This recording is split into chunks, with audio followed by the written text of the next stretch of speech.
Welcome back to the Garden Guys. As always, it's me, Peaches, and today I'm here with Taylor. Hi. I'm glad that you're here. This is pretty dope. I'm excited. I was nervous the whole drive down. How long was the drive? Like 4 hours and 20 minutes. Oh, wow. Yeah. I appreciate you making that drive just for this. It was worth it. You guys mean a lot to my husband and I. Oh my God. I'm real emotional. You're good. You start crying, I'll start crying. We'll have a little cry fest. It'll be great. But yeah, he actually took the day off so he could watch our daughter. Oh, yeah. And then, because he knew this meant a lot to me. So, and thank you for moving it. Cause Yeah. I mean, silly me. My life is all over the place. I typed out the address for you and it ended up in my drafts. So understandably, me sending it to you late, if that was the cause, that's on me. I get it. Oh no, you're fine. I was like, hey, kind of need that. Yeah. I have no idea where I'm going. I am glad that you asked for it again versus just going, forget about it. Yeah. So thank you for that. Thanks. Yeah, I'm just excited to be here. My husband and I got married like probably 4.5 years ago. My golly. And it was rocky for a lot of it. And then he made a lot of positive changes after me complaining. And I am a little dense sometimes. And it really wasn't until watching you guys and you specifically, I was like, is it a me problem? That moment where you're like, oh no, is it me? That's reality shifting. Yeah, because for a while it was him. Yeah. And he owned up to it and like made the changes and like he was going to therapy and I was like, I've already been to therapy. It's not me. And then I was like, okay, that was like 3 years ago though. Yeah. Things have changed. Maybe it is me. So since listening to you guys, we had an argument and I said he has ADHD. So a lot of times when we argue, I'll just like beat the horse. Like I'll just talk forever. Same point over and over. Yeah, and over and he's again. like, I get it. And then I'm like, well, you're not listening. Or Yeah. if you get it, you wouldn't keep doing it or stuff like that. So I asked him, how long can you I'm sorry, I talk with my hands a lot. You're good. I do too. That's why I said no promises. I won't hit the mic. But I was like, how long do you think you can like stay in this conversation? Because I would get frustrated that he would like zone out or I felt like he wasn't listening. I asked him that and it was the most like participative he's been in a conversation and like actually gave feedback because he knew there was like an end. And he said something and I was like, you're right, like that wasn't fair of me. He literally out loud said, what? And I was like, yeah, you're right. And he's like, his brain was like broken. Not computing it. Yeah, because I've never done that. I am too prideful sometimes. Oh, yeah. Yeah. And like, there was a lot of like, he did do stuff wrong. So I was like, I'm always right. Are you comfortable divulging what he did wrong? Yeah. So I asked him on the call down here because I was like, hey, I just want to be respectful. And I don't want to like out our business if you're not comfortable with it. So he had cheated on me. Not physically, but it still is cheating to me. He sought attention elsewhere that should have come from you as his wife. Yes, and like had I don't even want to say emotional, but just like flirting, somewhat emotional via the internet. Okay. So that's a very typical thing nowadays. I think a lot of people can relate to that. Yeah. And also like part of it was I was in the Navy, so I was gone a lot. Oh, you were stationed somewhere? Well, I was stationed here, so I was gone a little bit, and then I hadn't told anyone what happened to me in the military. How long were you in the military for? 7 years. Okay. Yeah. Like straight out of high school? When I joined when I was 17. Oh, that's a thing? Your parents have to sign a waiver for you. Questionable parenting behavior, but I was really adamant that I wanted to join. My stepdad did like 22 years in the Air Force. Okay. And my mom met him after he got out, but I came from a small town, right?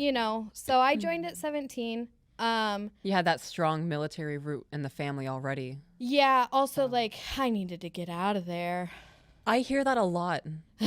Even from people within my family, they were like, I only joined the military to get out of the situation. It was to get out, and college was a big part of it, which was ironic because I had really good grades in high school. I probably could have just gone to college. But I didn't grow up with a very structured life, and that's something like I craved. So joining the Navy was really good for me. And I thrived. And structure. I thrived in that environment. But I ended up being assaulted. My coping technique, because the military is a very harsh environment for females. So can you elaborate on that for me? How is it harsh? What is the climate for it? So this is like, I was really excited to talk about this. Okay, I'm here for it. This is a whole new world that I've never experienced, and I've never even thought about it. So you're like expanding my reality a little bit right now. See, and I was really excited to talk to you too, as like someone who doesn't have experience, like what your perception of it kind of was. Okay. This is dope for both of us. Yeah. So for my job, I was in a male-dominated role. So I was a Tomahawk tech, like on missiles. Okay. And I was the only female in my class and in my like division on the ship. Okay. So. And how many men were there? This is hard to explain because of how the Navy works. Okay. In the direct group of people I worked with, there were 4 other sailors that were like co-workers. I'm trying to civilianize it. So like, right. I appreciate that. There were 4 other guys that were co-workers, and then I had a male like junior supervisor, basically, my LPO, and then I had a male chief and a male officer. Okay. So you were really the only female in this group of interactions. Okay. Were there other, I mean, I'm assuming there were other women. Yeah. So there's other females on board. And then like we work with VLS GMs, and they work on like our missile launcher. Okay. There were females in that division. So it's not like my department had females. It's just the direct like interactions with other people was. Yeah, it was the guys. Okay. Did you have a lot of interactions with other women throughout the day? Or was it just whenever you guys were like winding down? Depended on the day. Usually at the very beginning of the day and the end of the day. Okay. Did you guys have like living quarters you would go to? Yeah. So when we're on deployment, we do. We live on the ship. During the day, I was married previously. And so I lived out in town. And then other people would live in the barracks, which is like imagine a college dorm room for military people. Okay. I'm picturing, because it's a ship, bare walls. No, so there's like so our ship, when it's in port, we don't live on it. Oh, okay. So this is only in waters you guys stay on. Unless we have duty. So for us it was like every 6 days you would have duty, so you'd have to be there for a full 24 hours and like stand watch. Oh, okay. In port in America, which seems kind of redundant, but I don't make the rules. That is. You would stand watch, like making sure who comes and goes and like etc. My only worry, I'm going to be honest, would be hooligans. There's plenty of that. Yeah, okay. Or, people drink a lot. Oh, yeah. It's our culture.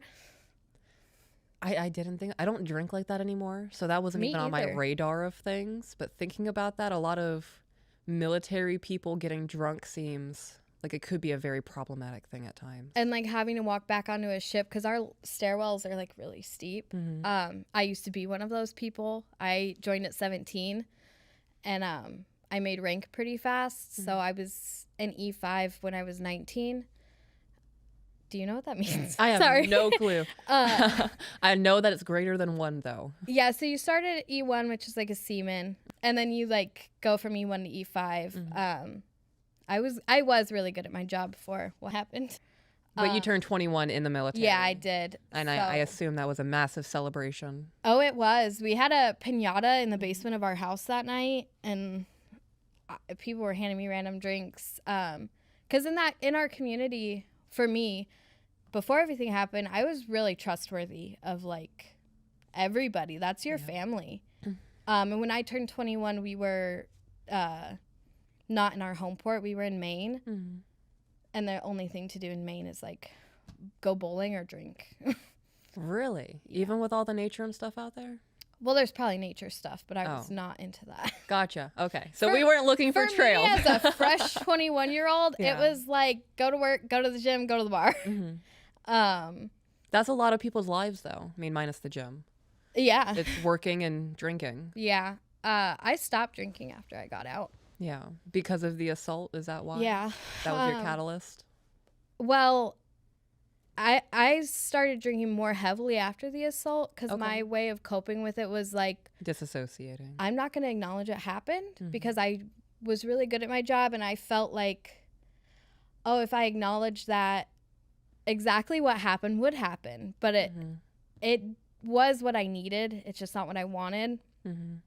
So it's hard to make ranks sometimes in the military as a female because it is assumed often that either you slept your way there or you got certain like privileges over the guys.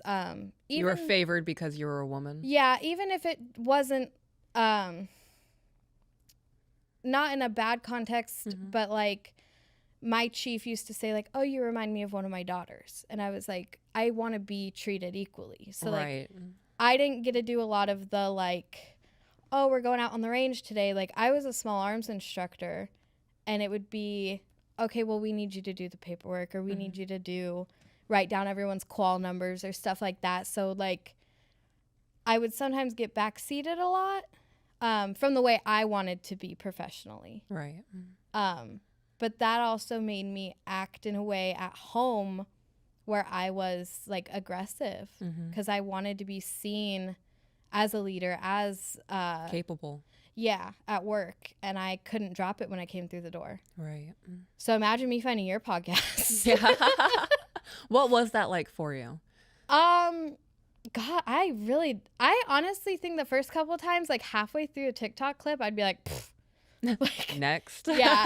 And then I was like, I think I sent one to my husband, and I was like, am I doing this? And it was, I think you guys were sharing a clip of like reading an email entry, and it was not positive for that girl. And I was like, oh no. You connected with it? Yeah, but like not in a like, we're doing great kind of way, in a like, oh my, am I her? Yeah. And he didn't say anything, but he like liked the video. Ooh. And I was like, I didn't bring it up. We didn't like talk about it. And then I started like watching more like you paid more attention routinely. And then when we did have fast forward like a lot when we did have that argument, I was like trying to implement stuff, and he was like, we got done arguing. It was a conversation, a productive conversation, and he was like, we've never talked like that. And I was like, no, because I get escalated rather easily. Yeah, it's very easy. I'm not going to speak for all women. Yeah. Me as a woman and the women that I have spoken to, short tempers are a very common thing, especially in today's day and age when there's so much stimulation outside of what's going on in our relationship. Oh, yeah. It stacks super quick, and that fuse, if it's not maintained, like, oh, yeah, it goes quick. Especially, like, I went from being active duty for 7 years, and I was, like, in charge of other people. I was really good at my job. The day after I got out of the Navy, I had my daughter. Oh, wow. Yeah, so I was in labor at the hospital, and they were like, congrats, you're out. Pick up your DD-214 after you have her. I gave birth to her in the military hospital, and then I was a stay-at-home mom. What a transition. Wild. Especially going from such a structured, like in the military, you were told what to do, where to be, what time to be there, how to do it. What to wear. Yeah. Like, to now you are in charge of everything and another life. Yes. Yeah. And I hate to say like the lack of communication, but like they don't talk. And it was wild. I don't want to brag. I was really good at my job. And I didn't want to get out. After I was assaulted, I buried it like it didn't happen. Why was that? I know you said that you didn't want to acknowledge it. I was really scared I was going to kind of be alienated because I was the only female. Okay. Not believed in a way. Well, that's what ended up happening. You weren't believed? Yeah. Okay, before we keep going into this conversation, I appreciate you being so willing to talk about these things. Mm-hmm. It is, I can tell you've processed a lot and you've worked through a lot of things. I've been through mounds of therapy. Yes. It's very evident. You should be proud of that. Thank you. This is a very hard thing for a lot of women to talk about. I'm also medicated. Hell yeah. So that helps. It certainly does help. When you say medicated, are we talking like burp, No. or pills? Pills. Okay. From the VA. Well, I'm Shout glad. I love that they are helping you through this still. There are people, I know the VA is wishy-washy a lot of the time. Hearing that they are still there for you though, and they're getting you the medications that you need and it's helping you. Yeah, they're quick to medicate. Yeah. They don't do a lot else. Mm-hmm. They are quick to medicate. So That's sad. it is. To hear that they don't do much else outside of that. It is so frustrating. I've been fighting them for almost a year to get into therapy, and then they I don't want to say demanded, but they told me their policy was I had to go to 3 like group therapy classes before I could go to one-on-one therapy, and I was like, I don't have any desire to do that. That doesn't make sense. Like, I know what I need. I went through a lot of therapy when I was still active duty. Mm-hmm. And I was like, yeah, I don't feel comfortable doing that. And they were like, well, that's our policy. And kind of just like left it at that, like take it or leave it. And I'm fortunate to be in a position where I can go and find my own therapist, which is what I did. But it's hard knowing that was my result. And like other people don't have the same opportunity I have. So it's disheartening to hear. Yeah. You think that the VA would treat our veterans better than that they do? I'm not a big fan of blaming the system as a whole. I think they are severely understaffed. It's a government problem. Yes, it is. It all traces back. Everything in society right now, everything traces back to our government. And it's also there's a lot of military creators I follow on TikTok, and a big like overarching theme is like we have more sailors, soldiers, Marine, and airmen coming home and dying of than we do being killed in action. And that, I have like goosebumps. That makes me so like angry and upset because there's so much in the media about active duty, like military personnel, but there's not a lot of coverage of like what happens to us when we come home. Yeah, I've noticed that's a really big thing in media, period. When talking about vets, talking about, they never talk about the aftermath and the mental health and the things that track behind it. They just glamorize the things up front. And I'm not like absconding my responsibility. Like I chose to join. I'm fully aware of that. Right. And I prefer to take a route where like I'm not a victim. Like, yes, it happened to me, but like if I just play the victim, I'm not going to get anywhere towards healing or making a better life for me. But I still do have repercussions from that, and it is so hard to get help, especially like when you are feeling depressed. I have really bad PTS. You don't want to have to keep calling and hounding and asking for help. Like, I don't have the energy for that. Right. Like, just making that one first phone call. Yes. Drains a lot of people's batteries. And I feel like you hear a lot, like no one, there's in the military, like no one's going to advocate for you as much as you advocate for yourself. Okay, well, sometimes that's hard. Yeah. And like, that is not acknowledged. Or, for instance, when I was active duty, I had friends. I had so many people that knew me. You're on watch with people in the middle of the night. You get into like weirdly deep discussions. I imagine 3:30 in the morning. Yeah. What else do you guys talk about besides Yeah. below surface level things? It'll be like someone you've never met before, and you're having like deeper conversations than you've had with like a lot of your really close best friends. Wow. Do you think that's because their judgment really doesn't mean anything in that moment because you don't know them? Honestly, I think there's a lot of trauma pent up in the military, and there's really nowhere else to get it out. So we all kind of just trauma dump on each other in the middle of the It night. sounds like everyone in the military is just trauma bonding with each other. Oh, yes. Wow. 100%. Okay. I'm going to steer the conversation back. You said you weren't believed. Yeah, steer it somewhere because I'm a mess. Okay, no. The way that you're talking and the way that you go through things is the way that I think. So I'm able to follow things pretty easily. Yeah, I think I say my husband has waffle brain. Everything goes in a box. I have spaghetti brain. It just like unravels. But it connects. Yeah. There's a point beginning and a point end, and everything's there somewhere. Yeah, he calls them my side quests. I love that. He's like, we're on a side quest. So I was not... I don't want to say I wasn't believed. I was dismissed. Okay, overlooked. Swept under the rug. The military, or the Navy, I don't want to speak for the whole military because I don't know the other branches, but we have like a saying where it's like, we're going to handle it at the lowest level possible. I hear that a lot from people.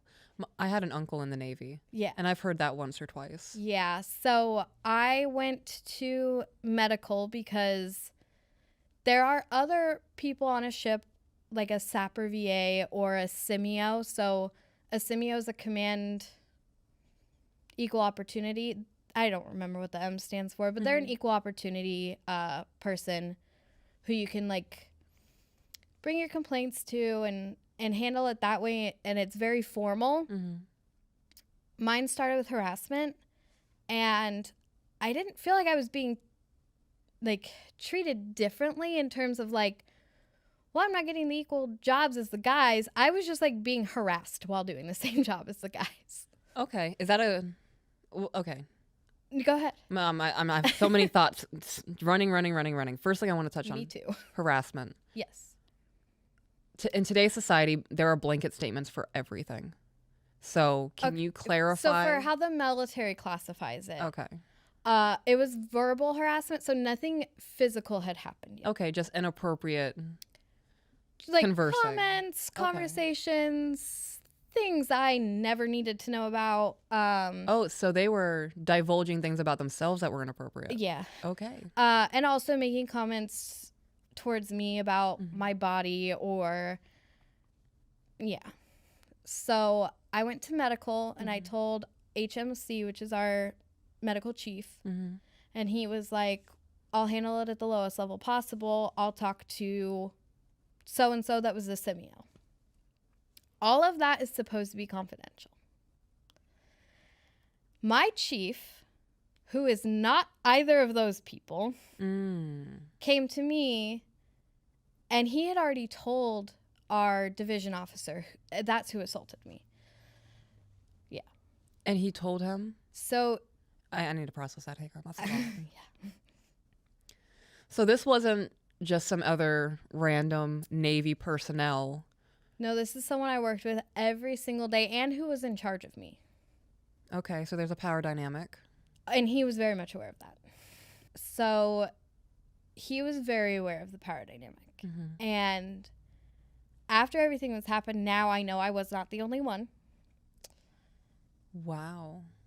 I mean, I don't know if they can see my goosebumps. I'm getting goosebumps too. That's not an uncommon thing though. Hearing of somebody who is inappropriate with one woman, and then especially in a power dynamic struggle like that. Yeah. Have you heard anything prior? No. To you being assaulted? No. Okay. So I think I was the first. So simultaneously, I know this now. I did not know this at the time. And this is like a very recent me finding out. Simultaneously, he was harassing a female officer on our ship. Is that a different rank from where you were at? Yes, so I was enlisted. Okay, so what is an officer? Is an officer not enlisted? Yeah. So an officer is someone who has gotten a college degree. They are in a leadership position, and they have a specific job on the ship, but they don't specialize in that for their entire career. Okay. So there are different types of officers. I worked with surface warfare officers who work on surface ships. Mm-hmm. So officers basically get paid more because in theory they know more is Gotcha. the gist. Okay, so they just have a degree. Yes. Gotcha. And they go through like officer school, whereas a lot of enlisted just come from high school and they send us through boot camp. Gotcha. Okay, so it's two different feeding tubes is not the right, Yeah, no, yeah, but you're right. that's Yeah. the vibe I get from that. It is. Okay. Officers tend to have like, they don't live in berthings. They have like officers' quarters where it's only like 2 to 4 of them sleeping in there. I lived in a berthing with like 26 other females. Gotcha. We sleep in like bunk beds that are like 3 high. Okay. Yeah. So different treatments, different privileges. Yes. Okay. But there are qualifications for them Right. to like, they've earned that. Yeah. I don't want it to seem like I'm like shit talking. No. Like you said, they had the degree. They went to schooling for that kind of thing. Yes. So. And then there's junior enlisted. Mm-hmm. There's NCOs and there's chiefs. Okay. So E1 through E3, E4-ish is like junior enlisted. Mm-hmm. E5 and E6 is, they sometimes say like senior enlisted or non-commissioned officer. Okay. Non-commissioned officer is more common in branches like the Army. Mm-hmm. The Navy, we're still enlisted. Okay. And then chiefs is E7 and up. And they are like, they've been in for a while. They know their job like inside, outside, upside down. They're not getting replaced unless they die or something. Yes. They like, you're going to retire at that point unless something traumatic happens. Mm-hmm. So he was harassing another female officer. So if I understand properly, she's of a higher rank than you? Yes. Okay. She was a higher rank than me, But he was but a still above lower her. rank than him. Okay. So I can't say what their ranks were. I'm just trying to tread lightly, so I'm not. No, you're good. I mean, just knowing that. He was still above her. So for me, having that information, I'm assuming here that's testing waters. That's trying to see how far he can go with it before somebody says something. So that would be my theory as well. Right. There was you who was a little bit of lower rank, got away with it, while simultaneously doing it with somebody at a higher rank. So her and I both kind of took the same route of reporting, like just informing someone confidentially we were uncomfortable. Mm-hmm. And the route of action taken was the lowest level possible, which is basically them saying, we don't want to file any paperwork. Mm-hmm. So we're just going to try to handle it like in-house and get him to stop his behavior on his own. That's what their goal was. So it somehow got back to my chief what I said to our medical chief, which was supposed to be confidential. He didn't say who said what, but once again, I am the only female and we're all not that bad at math. So 2 + 2, it was me. And I pretty much got yelled at for like not being a team player. I should have brought it up to him because that would have been a super comfortable conversation. And I pretty much got, I don't want to say in trouble, but like. There was a talking to that. Oh, yeah. And like, how dare I go outside of our division to speak to someone? That's a manipulation and an abuser tactic. But he had everyone on his side. Of course he did. I mean, that makes sense. The way that you just described all that playing out, that makes sense. Yeah. To keep it within the family. Why would you go? What do you mean? Why would I not go elsewhere? Yeah. We're in the military. You're not my father. I was harassed. And I went to the revenues or the avenues that were provided to me as a woman. Get out of here with that manipulation bullshit. So it was a really rough time where like after that, it kept continuing. But at that point I knew I couldn't say I couldn't do anything because I had already tried to do something about the harassment. Mm-hmm. So obviously it escalated and I was assaulted and I want to ask you a question before you keep going. What was his demeanor in all of this? Was he cocky that he was getting away with it? It was cocky the whole time, but it was almost like he knew he was going to get away with it. Okay. Like he had full belief in himself that nothing was going to happen. And like the history of the Navy does tend to show that. Like, I'm not going to say the name of the group, but I'm in a Facebook group with thousands of women in the military that this has happened to. And like, that's our safe place. Like, that's where, you know, we could talk about it, because it's hard to, I have civilian friends. Right. It is hard to talk about to people that don't understand like the nuances of it. But that also made me realize just because someone doesn't understand everything doesn't mean you can't ask them for help. Right. Because I had a lot of my female friends. I didn't tell my family for a while. I actually didn't tell my family until I ended up in a mental hospital. Wow. Because of this? Yeah. And this was after you gave birth? No, this was all before I gave birth. Before you gave birth. I gave birth the day after I got out of the Navy. Okay. And what was the timeline on that from the assault to you being discharged? A couple years. So a couple of years. Wow. So my fault. I tried to. You tried to get past it. Yeah. And continue doing what you enjoy doing. Yeah. I mean. So I thought if I was out of that specific scenario, if I was away from him, I'd be fine. So right after it happened, I went to a mental hospital, not of my own choice. I was Baker acted, which I didn't know what was happening. Yeah. Because I'm not from Florida and I didn't know that was a thing. But I went to I was on the ship. They took me to the emergency room. Because I didn't want to stand watch with a weapon. I'll be honest. Because of the thoughts? Yeah. Gotcha. And so I told our HMC and our GMC, the person running the armory, I don't feel comfortable standing watch with a weapon. All I asked was if I could switch watches. Right. Could I stand watch unarmed? So did you divulge that you were having those thoughts? They asked me why. Okay. So their reaction was Baker act you, not why are you feeling this way? Actually, it was really aggressive of like, you have two choices. You can stand this watch or you can go to the hospital. So you really aren't a human being. There was like no care. It was like, you're either going to fulfill the needs of the Navy or you better be bad enough that you have to go to the hospital. And I was like, it turns out I am. They took me to the hospital. The petty in me. I'm sorry, I'm going to interrupt you. No, go ahead. The petty in me would have taken that rifle and just done it right there in front of him. I didn't, like, I have such a hard time explaining it. It's like, I didn't want to die. I just wanted to get help. I wanted to be better. Right. Which, like, if I wanted to die, I would have gladly stood the watch with the weapon. Right. That's a cry for help. Yeah. To say, I can't do this because of this. And they looked at you, well, you're either going to do your Navy duties. Yes. Or you're going to go to the hospital because it's that bad. Yeah.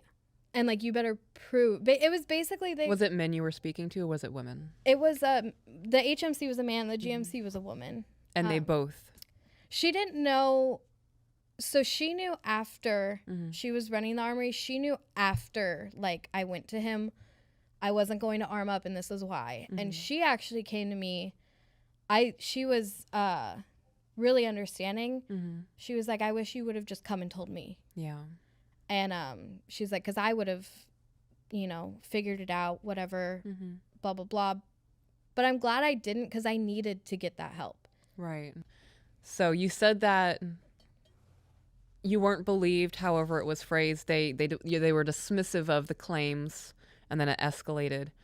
Are false accusations a really big thing in the Navy? No. In the military, generally, no. I think when I eventually did report it to NCIS because it wasn't going to be handled at the lowest level possible. And when I spoke to my VLC, and I really want to like take a pause and put this information out there because I did not know this existed. Okay. If you're a person, I don't even want to specify women. If you are a person in the military that has been physically assaulted, there is a lawyer specifically for this. It's called a victim's legal counsel. And they walk you through the whole process so you don't have it handled wrongly at the lowest level possible. And you have someone with you when you report it to NCIS. You have someone advocating for you. and they do most of the talking for you because it's a really hard process. But there is someone there for that, and I didn't know they even existed until I was in the mental hospital. The first time I went to the mental hospital twice. The first time I went to the mental hospital, I'm going to do like quick timeline and then just so we're not jumping around because I'm a mess. Okay. I went to a mental hospital. I got out. They took me right back to the ship, which was like wild behavior. I don't know who did why. How long were you at the hospital for? I think a week, but I don't think trauma does some wild stuff. Okay, so let's just say 7 days. Yeah. Did the assault happen on the ship? Yes. And all of that was divulged at the hospital?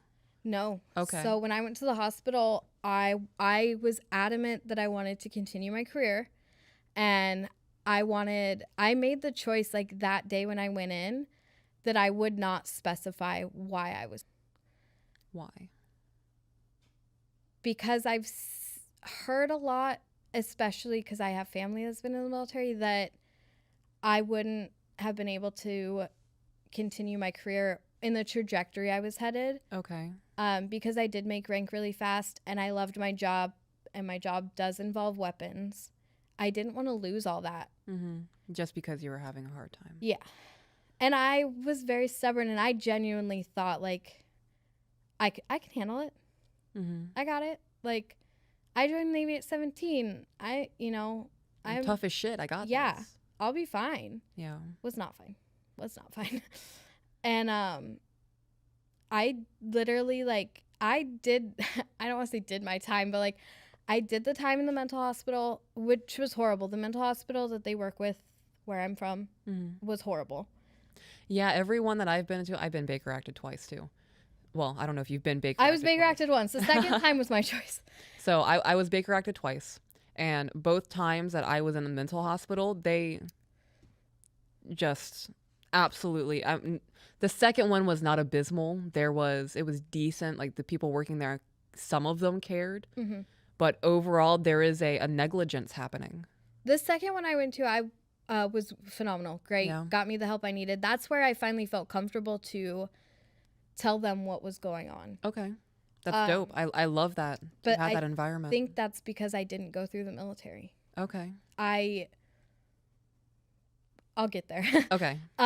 So I literally just went through the motions. Mm-hmm. They didn't really care. They were like, yeah, go through the motions, whatever. This is the VA one the hospital you went to through the VA? Through the military. Through the military. Yeah. Okay. So you don't go through the VA until after you're out. Okay. So they were just letting you go through the motions. Yeah. And I just kept telling them, like, I'm fine. I don't have any symptoms, or like I'm just depressed and anxious. Mm-hmm. Some stuff happened, but I'll be fine. And they were kind of like, great. She said she's fine, guys. Yeah. And I think the Navy wanted to believe I would be fine too, because one, it's less money they have to spend to fix what happened. Right. They escape culpability. They don't have to replace you. Yeah. So they tried to take me back to work, but I started having like hyperventilating breakdowns. I was driving into work one day, and before I got to the gate, I started like hyperventilating, and I had to pull over and call an ambulance. And when they got there, my pulse was like 120. Oh my goodness. And so they took me to the hospital, and they gave me medicine to like calm down. And I did that for like probably a month of like crying at work, hyperventilating. We had an understanding that I was not to be in the same room alone with him, but that was kind of how we were going to handle it. So like my whole division, everyone knew I wouldn't be in a room alone with him. And that still didn't work too great because I still had to be around him, and comments were still being made. From him? Yeah. Towards you? So I ended up leaving the ship. I spoke to them about like, this is not sustainable. They agreed I wasn't being effective in my role. So I ended up leaving the ship. I did shore duty for about a year. And in that time, I was like, yeah, I'll be fine. Mm-hmm. Did not go to counseling, I was just like, doing the motions, checking the boxes. I just really wanted my career back because I loved my job in the Navy. Right. What was your quality of life at this point? Like you're still working, you're still in the field that you want to be in, you're still in the Navy. I wasn't in the field I wanted to be in. No? So when you can't tomahawk from shore, I couldn't do my job from shore. So I ended up working in a different area. Okay. At a shore base. Mm-hmm. And you were doing that to get back to the point of doing the tomahawk? yeah, so I had to go through like a mental like clearance basically. I had to go get physically evaluated by a doctor, get mentally evaluated at a doctor, because they put me on LIMDU, which is like limited duty. So it's kind of like saying like, hey, something's wrong with this one. Check it out. She's fine. Send her back. Mm-hmm. So I thought I would be fine. And on shore duty, the environment was different. We worked like, I'm outing shore duty. We worked like half days. Okay. It's a way more relaxed environment. Mm-hmm. And now I know my source of the panic attacks was from feeling trapped. So on the ship, you have to have like permission to come and go anywhere at work, right? You're at work. Right. You have to have permission to come and go, but when you're out at sea, you're like, you're trapped. And is this when the panic attacks were happening as well? You were at sea, or was it just on the ship? It was just on the ship. Okay. So I worked in a room that had like a cipher lock. So it has like a pad on the door basically to get in. And the only people that could get in were me and the other dudes that knew what was going on. But I was worried if something happened again, the only people that can get in there are the dudes. And one of them is the person who did this. Straight up. So it was your captain who came to you with the information when he shouldn't have? Is that who you said it was? No, my chief. Your chief. Okay, yeah. Your chief. So your chief came to you, and you did say that he divulged it to the person who assaulted you. Yes. He also told every other man that you work with? No. So I had told the like direct people I work with that I would not work in a room alone with him. And that was it? Yes. Okay, so they didn't know what happened. It was just... I think they they connected dots and whatnot. Because like often now that I'm out, if I tell people like, yeah, I was in the Navy for 7 years, that's like an odd amount of time. We serve like even numbers. Okay. So people will be like, why'd you get out? And I'm like, oh, some stuff happened. It wasn't really my choice to get out. And like the questions stop. Because most of the time, people who have served prior are like, they know. Oh. There are very few things that would get you discharged like that, and that would be one of the things. Yeah, especially because I'm medically retired. So they're like, obviously I have all my limbs. Right. And there's a lot of reasons you can get medically retired, but when you're a female of my age, I wasn't always this big. It is an assumption that often gets made. Oh, because you're overweight? No. Okay, now I'm confused. That was a personal me thing. Okay. In my own mind, used to be more attractive than I am now. Gotcha. So I equate some of me being assaulted to that.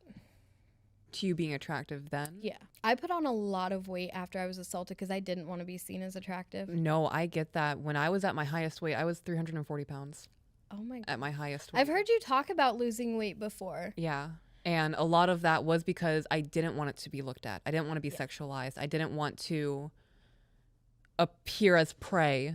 Yeah. In a way, because there are men out there who do view attractive women as prey, and they're going to do whatever they want to get whatever need they have satisfied, because we're just an object at that point. Yeah. So I was like competitive CrossFit to like overweight. Unhealthy. That's stark. Yeah. Two different things, yeah. And that happened like shortly after. Everyone could see it. Everyone saw my increase in drinking. But like no one wanted to touch that conversation with a 10-foot pole. The increased alcoholism? The increased anything. Oh, okay. The repercussions. Of course they wouldn't, because then they're going to start overturning stones, and they're going to have to see things that they either don't want to acknowledge or are not willing to acknowledge. Yeah. And and like I said, like I don't want to abscond responsibility. My life would have been a lot easier if I did report it. But because I reported the harassment and it was taken the way it was taken, I didn't feel comfortable doing so. Right. And also you already had a very stern lecture just about talking about the verbal harassment. Yeah. in a mindset of being shut down already, not being taken seriously. My mental health is already on a decline because of what has happened, what's continuing to happen. And then an assault happens, you're damn right, I'm not telling anybody. No. Because at that point, I'm worried for my safety. Like, my life is in jeopardy at that point. That's crazy. And there was so many times where I would, like, be with friends and I would say, like, I don't want to go back to the ship because he's there, or I don't feel comfortable. One of my friends lived near him, and I was like, we can't go back to your house because he lives too close. Yeah. It was horrible. But I did that year on shore duty, and I thought I would be fine to go back to a ship because I felt fine on shore. Right. That's not how that works. Were you in view of the ship? No. Okay. No. So you weren't even near the ship during that. And I still was struggling. Yeah. Like, when I say feel fine, I mean, like, I was coping. Right. You were getting up in the morning and probably your first thought wasn't what happened. It could have been a couple of other things, and then the assault would come up. But you were able to cope with it a little bit better because it's out of sight, out of mind, in a sense. So I ended up going back to a ship for like a week, maybe a couple weeks. And immediately, like, first day, panic attacks. First day, I don't trust you. I don't trust you. I'm not doing this. I don't care what you have to say. No. And, like, when I got there, I was like, I have ground rules. Like, which is not how the Navy works. Like, you don't get to have ground rules. Right. You don't have a say. You're not a human being. And I told my chief, like, look, I'm not going to stand watch alone with a man. I'm not going to do this. And they were like, we'll try to work with you, which is completely fair because that's not how the military works. And that ship kind of tried. There were people that tried to help. Okay. Ultimately, the corpsman on that ship was like, your panic attacks are not sustainable. Like, this is not good for your health. It's hindering you too much. And I had to go to therapy like weekly, and after both times I was in the mental hospital, I had to go to intensive outpatient, which is literally like, I think it's like 4 hours of therapy every day. Oh, wow. It's like a group therapy setting. The first one I went to was not very effective, but that's because I wasn't ready. I was not ready to work on nothing. Yeah.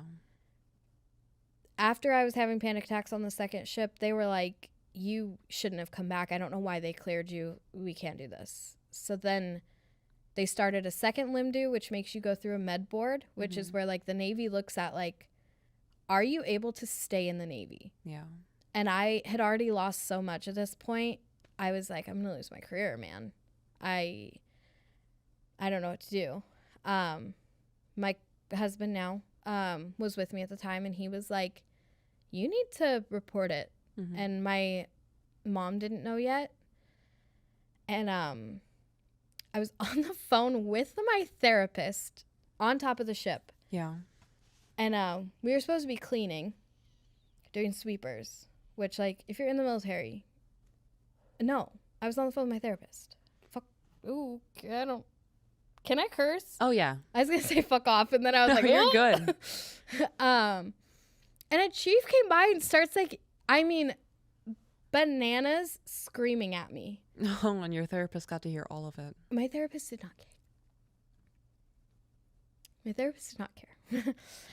Well, she wasn't like, or he wasn't like, that could be part of the problem. He said, I told him, hey, I spoke with HM1 at the time. He's a C now, but I spoke with HM1. He thinks my panic attacks are unsustainable. I don't know what to do because we were about to go underway for a couple months. Oh. And I was like, I don't really feel safe doing that. And I use those words, I don't feel safe. And he said, there's nothing I can do for you. Your therapist said that? My psychiatrist, technically. Psychiatrist. Yeah, so my medicine Navy doctor, which is also qualified to,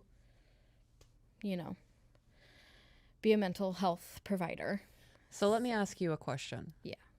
With everything that you've divulged and knowing that there are thousands, hundreds of thousands of women who have gone through similar things that you have gone through in other branches of the military,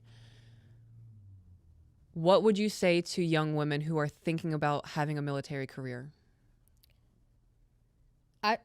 Honestly, if that is something you're passionate about, do it. I have a 1.5-year-old daughter, and my husband and I talk about this a lot. Mm-hmm. I'm like, what if she wants to join the military? Yeah. And he's like, we let her, but we tell her the truth. Mm-hmm. Like, obviously not the details. Right. But this happens though. Yeah, like, so this is a sad-ish part. Mm-hmm. Before I joined, my stepdad told me he didn't want me to join because he knew how the military was for females, and he was worried something like this would happen. Mm-hmm. And me and my arrogant 17-year-old self was like, the military's come a long way since you were in. Like, okay, old timer, I'll be fine. And when I told them, he felt partially responsible. Oh, I bet there was a lot of guilt in him. It was hard. Yeah. Like, his first reaction was like, name and address. Like, oh yeah, he was getting ready to show up and yeah. And my stepdad's like, he's in his 80s now. Mm-hmm. He was like 70 something at the time. He was like, name and address. We're rolling out. Yeah. And my mom was like, my mom is the one that found the VLC. I didn't even know they existed. My VLC was like, you know, like, we need to go through the right channels. Once I reported it to NCIS, it was like, no matter what the outcome was, at least I said what I said. Mm-hmm. And then it starts coming out. And my VLC is like, I can't give you the details. There's 7 other cases of harassment against him. Wow. I can't give you the details. This is what's happening. This investigation is going to take a while because it's not just you. Mm-hmm. And almost all of them were handled at the lowest level possible. So a very important thing I want to make clear, if you're in the military, don't accept that as an answer. And blow shit up. Like, get it in writing, which I know everyone says, but I was like 21 and a half. I didn't have a lot of life experience. I joined the Navy at 17. So, like, when someone in leadership tells me something, I'm just like, you're right. Mm-hmm. No, that was my life. And I just was like, lowest level possible. Sounds great. I don't know. Hindsight, I don't know what I was thinking. Mm-hmm. But there's a naivety. Yeah. You're young. There is not a life experience there. You can hear people talk until they're blue in the face about the things that could happen. It also wasn't an environment where you advocate for yourself. Yeah. It's like, isn't that what they say though? Like, yes. No one's gonna fight for you, and like, yeah, you that's would fight more for in yourself. terms of your career. Oh, so if it benefits the Navy, so, like, then do it. But if you're trying to get a certain qual, or let's say like I did hurt my foot, or if you have a TBI, like, no one's gonna advocate with medical more than you are. And I did not advocate for myself, partially because I didn't want to lose my career. Mm-hmm. Which obviously is what ended up happening. Which is still something I'm dealing with in therapy. I have very mixed feelings about it because I loved my job. Mm-hmm. But I ended up realizing if one of those other women had reported it, there's a chance it wouldn't have happened to me. And I'm not blaming anyone by any means. Right. But it's factual, though. It is. You know, and who knows what number you are amongst those 7. Yeah. Right? If you would have come forward and advocated, it could have prevented somebody else's. That's just the cycle that it is. 100%. This all is a lot to process. Yeah, sorry. Was not trying to trauma dump. I was trying to I don't think you're trauma dumping at all. I think what you're talking about is something that needs to have a light on it, especially in the Navy, in the military. So before coming, I was like, I'm going to like look and see if there's like other women talking about this, because I am in a group of women, but we are like, I don't want to say secluded, but we're private, right? Mm-hmm. I didn't find any like people on TikTok talking about it, or people on Instagram or YouTube. Like, there's not a big community, mm-hmm. or any community really, talking about like what to do when that happens. Right. There's a couple military people on TikTok, females at least, because that's, mm-hmm. who I choose to follow. But the only one that I know is the hair gel lady. The redheaded one? Yeah. She's the only military woman I know. I don't see a lot of She other doesn't military really talk women. about a lot of mental health stuff, I don't think, Yeah. though. Well, that's the only one I know that's in the military. Yeah, so I agree with you. I guess I'm just adding on to the anecdote of there really are not a lot of women on TikTok talking about it. So there's an officer in the Navy. I heard, I might butcher this. It's like Millman on the Run. Mm-hmm. She's a Navy officer that talks about mental health. And then there's a Army officer who was almost kicked out for domestic violence because she reported it. Wow. And she is a total badass. Mm-hmm. They both are. Yeah. They're both amazing women. They're like the only two women I could find that speak up about it. And even the Army officer gets reprimanded, I guess, like talked to on a daily basis of like how they think her speaking about that on the internet is unprofessional. Wow. Yeah. It's crazy that there is a culture right now in society where women are being pushed to do everything that a man does, and we can do it better. And one of those pushes, I don't want to. Right? Like, my back hurts. My husband's got it. Stop. There is a massive push for women to be in the military because it's empowering for women. It is. On the flip side of that, without them talking about the mental health side of things. I'm and sure the you heard my pitch go up. I did, yeah. Was that for a reason? Yeah, because I agree with you on the flip side. Yep. So there is an empowerment there. I think that it does bring a strength to women in being in the military because they go through a lot of the same things that men have to go through in boot camp and trainings and whatnot. But they don't talk about the assaults that can happen, the power dynamics that can go on, the favoritism that can happen because you remind me of my daughter. Yeah. And the things that they can bring with that from other men who see that. In talking to you, I imagine that not every man in the military, but there have to be some men that hold a disdain to women because that kind of favoritism happens. Oh, yeah. And that needs to be talked about. There has to be a mental preparation, I think, for anybody, not just women, going into the military about what could happen. I think it's also because the military is mostly comprised of men. Mm-hmm. It is not like women helping women in the military. Oh, I bet it would be very competitive cat fight. It's very much like, I will step on you to climb this ladder. I've come across a select few. My first senior chief, mm-hmm.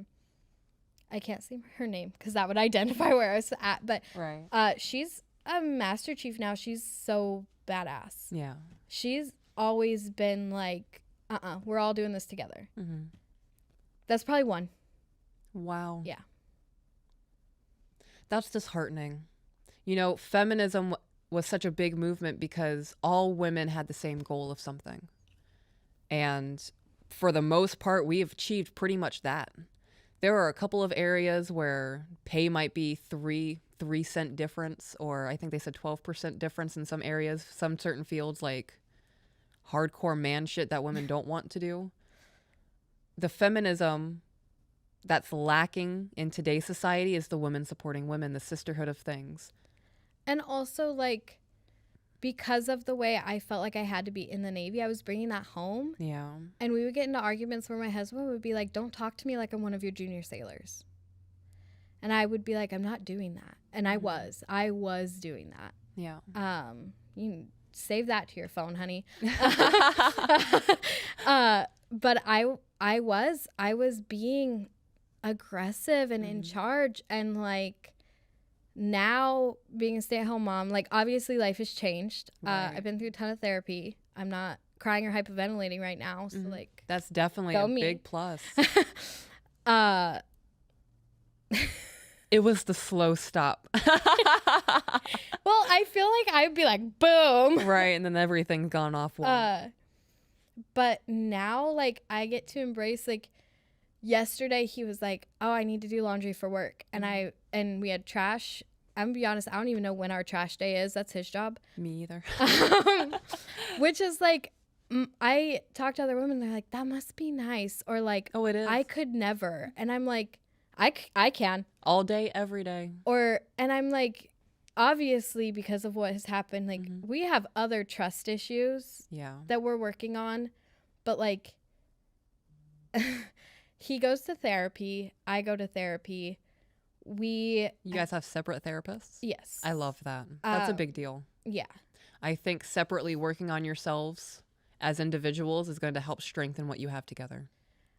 I think so. For a while, I was like, we have to do couples therapy. We have to do couples therapy. And then after watching you guys, I was like, you have been in therapy and made the appropriate changes that I've been asking for. Mm-hmm. And I was not reciprocating it at all. I was being a bitch. Like, he was doing everything I was asking of him. Mm-hmm. And I was stuck. I was stuck back there. And I bet he like, felt so seen by you in that moment.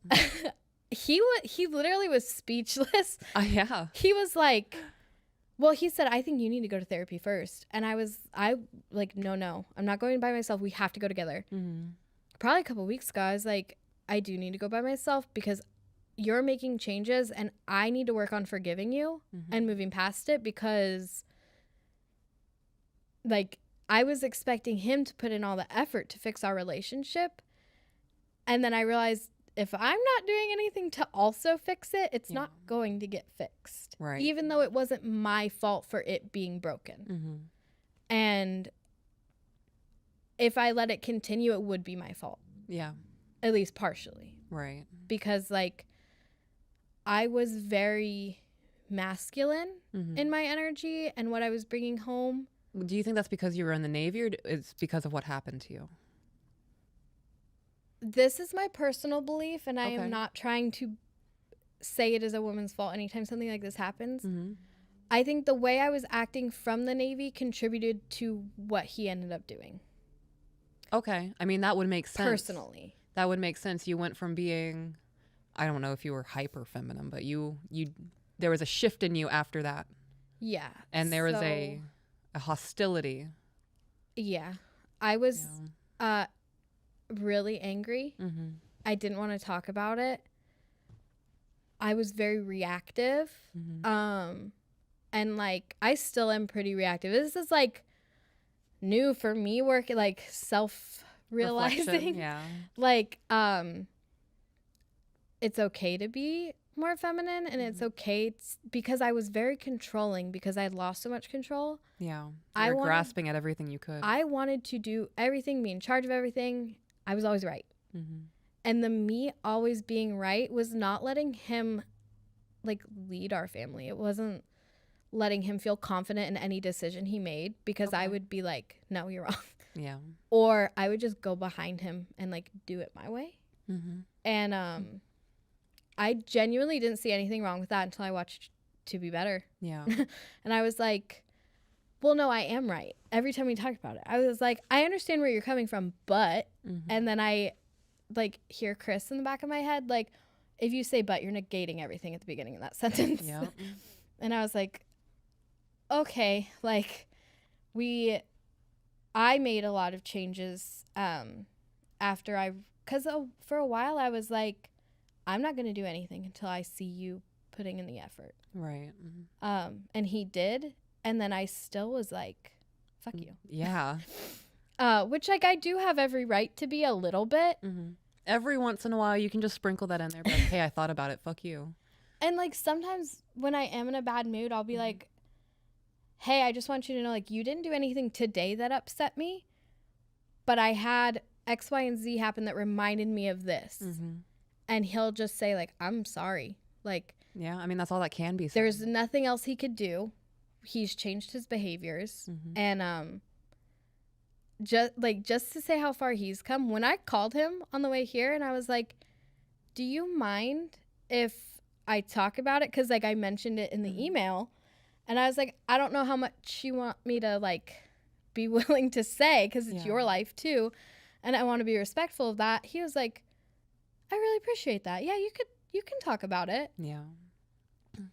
Him 2 years ago, he was very much like, I don't want anybody but us knowing our business. Mm-hmm. Our relationship stays between the two of us. And it was like a breeding ground for just nasty. Yeah. Like, it was just... I love that you guys have come so far from that. That's dope. That's a really big deal. Me too. Like, it was hard though. Mm-hmm. And I think if I never had like the realization myself that like just because I didn't break it, if I don't participate in fixing it, it's not going to get fixed. So I'm going to ask you a question. This might not make any sense, or it might be such a deep question that you don't have an answer. So do you think that you were still living in the assault during those times where you were living in your masculine, when you were trying to regain control? Were you still living in the past of like that moment happening? Yeah. Okay, what did you do to break that cycle? Because that's a hard thing to do, to live in the present moment and get over something traumatic. I don't think I did anything. I think my husband did, to be honest. He kept asking me to talk about it until I was willing to talk about it. Was he soft about it? He wasn't like pushing for you to talk about it. He was. And he would, if I said no, he would respect it. Okay. And he's the main reason I reported it, because he was like, I can't fix this for you, and I'm the only one that knows about it. Yeah. And we had a lot of intimacy issues because of the assault. Right. Is that something that's come back? Your guys' intimacy? Yes. Okay. Thank God. Was that a hard thing for you to regain that intimacy? I hear from a lot of women, even in my own experience, it was very hard to get back into like the lovey touchy of things. It still is. Yeah. Even though it was a while ago, like it still is hard. Like, especially if he is too aggressive in his approach sometimes, I'll just be like, nope, we're done. Okay. Do you guys have like a safe word or anything? No, I pretty much just say like, yeah, too much. Yeah. Or, I'll try to like dial it back a little. I'll be like, can you be a little gentler? Can you be a little softer? Or, so you don't just shut it down outright. Yeah. Okay. Well, I mean, it's something I enjoy too. Right. I mean, but that's a big deal. There are a lot of women who will just shut their man down outright before even trying. I used to. So if he even like breathed too close to me, get away. Yeah. I'd be like, no. Was that before he cheated on you? Well, before he cheated on me, I was having panic attacks trying to be intimate. Like, wow. Like horrifying, like balled up in the corner crying. Okay. I did therapy help you with that? Yeah. Or is that something that you kind of had to work through on your own and navigate? Therapy helped. I think I have a very, very close, like, best friend from the Navy. And she knew I had talked to her about it. And so I was able to talk to her about, like, I don't know how to fix this with that. Because, you know. Meaning intimacy-wise? Yeah, sorry. Okay. I was like, I don't know how to move past being intimate, because it was like every time I was touched by anybody, even if it was just like a hug, like too restrictive, don't want that. Right. And then I found out from her, she, this meant a lot to me that I did want to bring up, but I hadn't seen her in person in 5 years, and I got to meet up with her like a month ago, and we talk all the time, but I just hadn't seen her in person. And after my daughter went to bed, we were talking, and she's like, you know, I feel partially responsible for you going to the mental hospital. Oh, man. Now I'm gonna cry. Yeah. And it never occurred to me that anyone else felt responsible for what happened to me except me. Obviously, he didn't care. Right. And she had left shortly before everything happened. My drinking got worse, and she was like, well, I felt like I left, bad stuff happened, and you didn't have anyone to go to. And I was like, regardless if you were there or not, bad stuff was going to happen. Yeah. Who do you think you are, Superman? But it never even crossed my mind once in 5 years that she felt some sort of responsibility, not for what happened, but for me going to the mental hospital. Right. As if she could fix it. Yeah. And I think that's like really important to think about. Like, even if you're not in the military, just like trauma doesn't just impact the person it happens to. It messed up my marriage. I got divorced from my first husband after everything happened. Yeah. And it messed up my marriage, almost my second marriage. Yeah, I'm sure family was a little bit wonky after that. There was Yeah. coping that had to happen. My mom was really pushy about like, you have to report it. You have to fight for all these women. I don't have the energy to fight for all these women. Right. Like, I'm barely fighting for myself right now. Let me breathe. So, but it doesn't just impact you. Yeah. And I felt so isolated thinking it did, and it was just a me problem, and I had to fix it on my own. And I felt like, well, no one else understands. I can't ask for help. But even if people don't understand, like my husband didn't understand. He's not a female. He was never in the Navy, but he still helped. So, like, I really want people to know, like, you can ask for help. People don't have to understand everything to help you. Right. And you should ask for help. Yeah. Even if you're shut down the first few times, continue seeking it. Yeah. One of the, I want to end on this point. You talking about how at the beginning of your intimacy and trying to continue that with your husband, you were having panic attacks. We have a lot of women in our community who have gone through something similar, and they ask us all the time, how do we become okay with it again? How do we, because they have no sex drive. They have no want for intimacy. What are some of the things that you can suggest to them advice-wise that helped you get back to the point that you are now? Don't start by trying to fix sex. Intimacy is like so much more than just sex. You're gonna have to talk about it. Like, talking about why you don't want to have sex with your partner is as awkward as you can imagine. For me, that helped a lot. Like, I'm sure it gave him ease of mind too, to know that he wasn't the problem in it. Yes. I think it also helped, like, what I wanted had changed. And if that was never communicated, it wasn't going to get better, because, like, he assumed I still wanted to participate the same way I had been. And I wanted it to be softer and more comfortable and, like, gentler. Not to get too graphic, but I was a little rougher before. Right. And that was something I didn't feel comfortable with. Right. And you had to voice it. And he was awkward about the conversations too. Like, red tomato face, giggling, because it's not normalized in society for couples to talk about their sex life. Yes. Especially with one another. Like, kinks are shamed, all of that kind of stuff. So there is an awkwardness even between married couples when it comes to talking about what they want in the bedroom. Yeah, and, like, for him, it was very much like, we do it in the bedroom, and, like, we do not bring it up outside of there. Okay, so, like, Fight Club rules. Yeah, pretty much.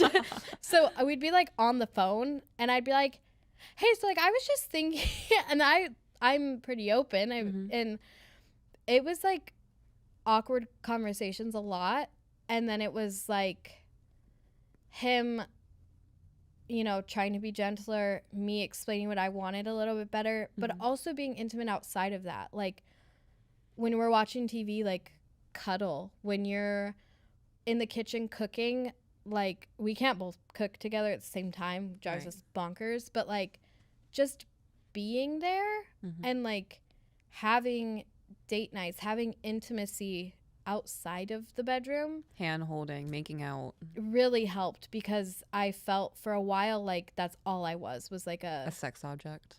That was way better than what I was gonna say. Okay. Because after everything happened, that's pretty much just how I felt. And then when we would have, like, a normal day and then it would go straight to that, I'm like, we skipped a couple steps. Yeah, I get that. There was a very long time where I had to, even just a few months ago, I had a mental breakdown, because in processing trauma and recognizing that you identified as a sex object instead of a human being, it's a hard thing to process. Yeah. Hence me putting on so much weight. Yeah. I was like, no one shall ever look at me that way again. Yeah. And now I'm trying to undo that a little bit, because, like, I do want to be desirable to my husband. And like, you want to feel good when you look at yourself. Yeah. Which, ironically, having my daughter has helped with a lot, which I know for a lot of women, like, having a kid kind of does the It opposite. worsens their body image. One, I think that is so cool that I was able to do that. Right? Like your body was That's able to insane. I go made a through all whole of human. that. Yeah. Also, like, I think she's the cutest thing ever. Mm-hmm. And everyone else tells me she's really cute, so it's not just me. A little brag. And but people tell me all the time, oh, she looks just like you. Mm-hmm. And I'm like, well, she just looks just like me. She's pretty cute. I must be pretty cute. Right. That's a good correlation. I like that. So that, and like I do affirmations with her, Mm-hmm. which has inadvertently helped me. Yeah. Because I'm like, oh, like I like my eyes, or like I like whatever, just to kind of like, I grew up with a mom that was very, we did like 90 calorie pack Slim Quicks in our house. Yeah, Weight Watchers was a thing when I was like 9. So yeah, so I don't want her to grow up with that. I have a horrible relationship with food that I've fixed a bit now. Mm-hmm. But I joke all the time. She's not very physically affectionate, and we respect that. Mm-hmm. But the only person she gives kisses to is herself in the mirror. Yes. And I'm like, I aspire to be you. I'm here for that energy. She does. She'll like, we have a book, and the last page is like, and where are you? And she goes, every time. That's awesome. She's her own biggest fan. Hell yeah. And I'm like, I helped do that. Mm-hmm. And Now you need to do that for yourself. And it is helping me a lot. Yeah. That's dope. It is. Is there any final message that you would like to send off to the viewers? Being self-aware is super important. Mm-hmm. And like, if you feel like you're constantly repeating your wants or needs, like maybe there is something wrong with the other person. If you're the common denominator, you might be the problem. Yeah. And that was so hard for me. Mm-hmm. And also, if you are anyone who has ever been, I hate saying victimized, but like been assaulted, been harassed, go through the proper channels to report it, because like you're not going to be able to help yourself. You don't have the training to help yourself through that. Mm-hmm. You don't have the real world tools or the pathways to accomplish what you need to accomplish without the help. Without therapy, without and I'm very thankful for my support system. Like, Mm-hmm. There's no way I'd be here right now. There's there's no way. So like, don't put it all on you. Even if you feel like you're alone, just ask for help. Make it someone else's problem. Yeah. Like, because if you can't handle it by yourself, like, spread it.